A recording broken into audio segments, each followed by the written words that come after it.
Assalamualaikum warahmatullahi wabarakatuh. Selamat pagi anak-anakku kelas 9A B C D yang di sini masih mengikuti daring atau pembelajaran jarak jauh. Ya, di sini Ustazah harap kalian dalam keadaan sehat walafiat ya. Apakah di sini sudah sarapan? Sudah ya. Ya, Ustazah doakan misalkan ada dari kalian yang sakit supaya diberi kesembuhan yang barokah, dan yang belum mengikuti PTM atau pembelajaran tatap muka ya, Ustazah doakan supaya cepat segera tatap muka ya. Dan ini Ustazah akan menyampaikan materi masih di bab 2 ya, bab 2 kelas 9 mata pelajaran PPKN. Nah, pada pelajaran PPKN ini di bab 2 yaitu tentang pembukaan Undang-Undang Dasar Negara Republik Indonesia tahun 1945. Kemarin kita sudah membahas pada poin A, yaitu makna alinea pembukaan Undang-Undang Dasar Negara Republik Indonesia tahun 1945.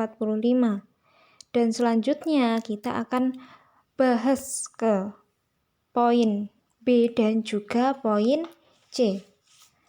Poin B yaitu pokok pikiran pembukaan Undang-Undang Dasar Negara Republik Indonesia tahun 1945. Dan ini nanti selanjutnya kita akan lanjut langsung di poin C, yaitu sikap positif terhadap pokok pikiran dalam pembukaan Undang-Undang Dasar Negara Republik Indonesia tahun 1945. Nah, ini nanti Ustazah akan berikan tugas supaya kalian lebih bisa memahami pada poin C ini ya. Langsung saja kita ke materi poin B, yaitu tentang pokok pikiran pembukaan Undang-Undang Dasar Negara Republik Indonesia tahun 1945.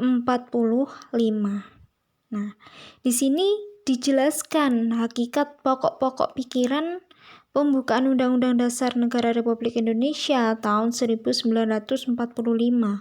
Kalau yang di poin A, yang poin A kemarin itu membahas tentang arti atau makna di setiap alinea. Sementara pada poin B ini nanti membahas tentang pokok pikiran. Nah, pokok pikirannya itu apa saja? Mari kita bahas. Pada pokok pikiran yang pertama sampai poin pikiran keempat itu dijiwai oleh sila-sila Pancasila, mulai dari sila pertama, kedua, ketiga, keempat, dan yang terakhir sila kelima, karena Pancasila itu ada 5. Sekarang kita bahas yang alinea pertama. Pada pokok alinea pertama ini, nah, ini merupakan penjabaran dari sila ketiga Pancasila. Apa sila ketiga Pancasila?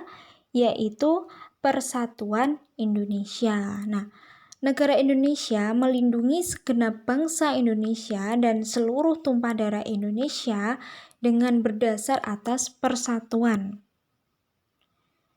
Nah, penjajahan di atas dunia di sini harus dihapuskan karena tidak sesuai dengan pri keadilan dan pri kemanusiaan. Ya, jadi kan negara Indonesia ini dijajah oleh penjajah. Di situ adanya kebodohan, adanya kemiskinan, penderitaan yang sangat menyiksa bangsa Indonesia. Nah, jadi sila pertama ini menegaskan bahwa negara melindungi bangsa dan seluruh wilayahnya. Dengan kata lain, penyelenggaraan negara ini wajib mengutamakan kepentingan negara di atas kepentingan pribadi dan golongan. Kemudian lanjut pada pokok pikiran kedua. Nah, pokok pikiran kedua ini yaitu negara hendak mewujudkan keadilan sosial bagi seluruh rakyat Indonesia. Nah, kalian bisa lihat pada halaman 32 ya, isi dari alinea kedua, ya kan? Pada pokok pikiran kedua ini yaitu jabaran dari sila kelima Pancasila. Sila kelima Pancasila itu apa? Keadilan sosial bagi seluruh rakyat Indonesia.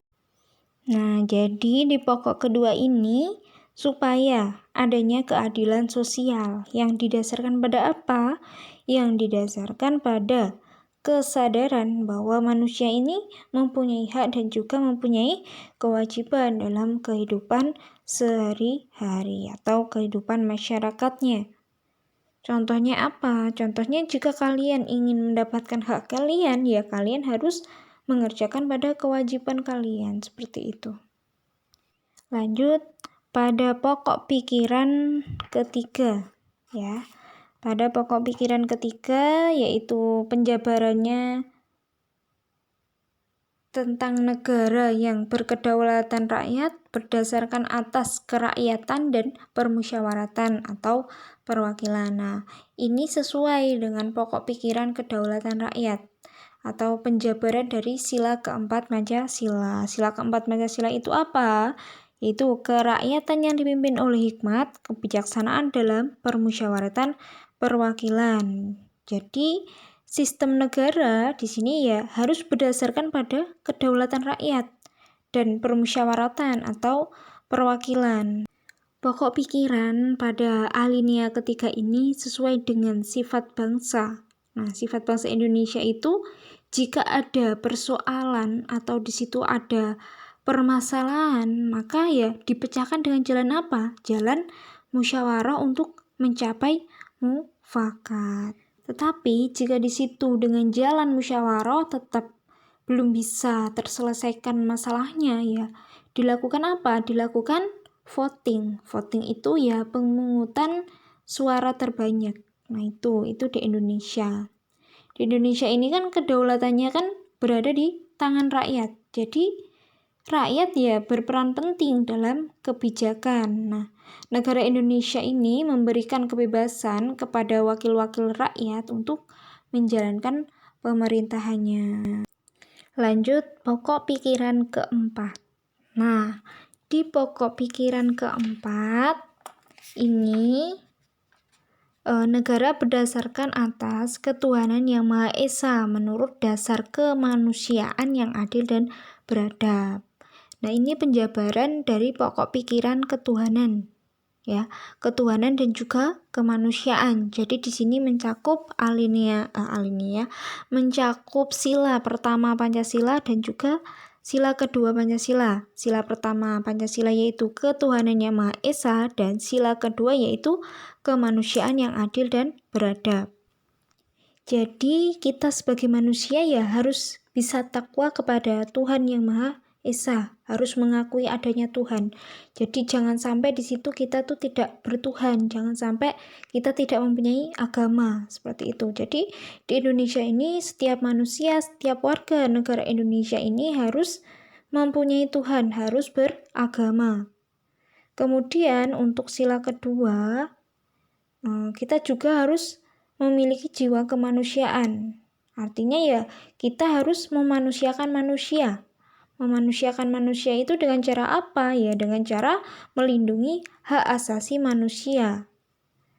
Mulai dari bayi sampai turun atau lahir ke dunia. Contohnya ya ada hak hidup, hak bahagia, hak untuk menyampaikan pendapat, dan sebagainya.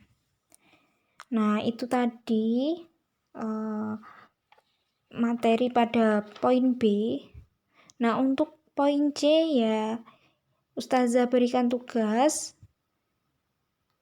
kalian supaya mengisi tugas pada Google Form. Adapun linknya sudah ada di bawah ini ya. Selamat mengerjakan ya anak-anakku kelas 9. Semoga materi yang Ustazah sampaikan bisa bermanfaat dan barokah untuk kalian semua. Ya, silahkan mengerjakan. Apabila ada kurang lebihnya, Dalam menyampaikan, Ustazah minta maaf yang sebesar-besarnya untuk anak-anakku yang sudah mendengarkan video ini dan juga mencatatnya. Ustazah syukuri dengan ucapan syukur alhamdulillahi jazakumullahu khairan. Wassalamualaikum warahmatullahi wabarakatuh.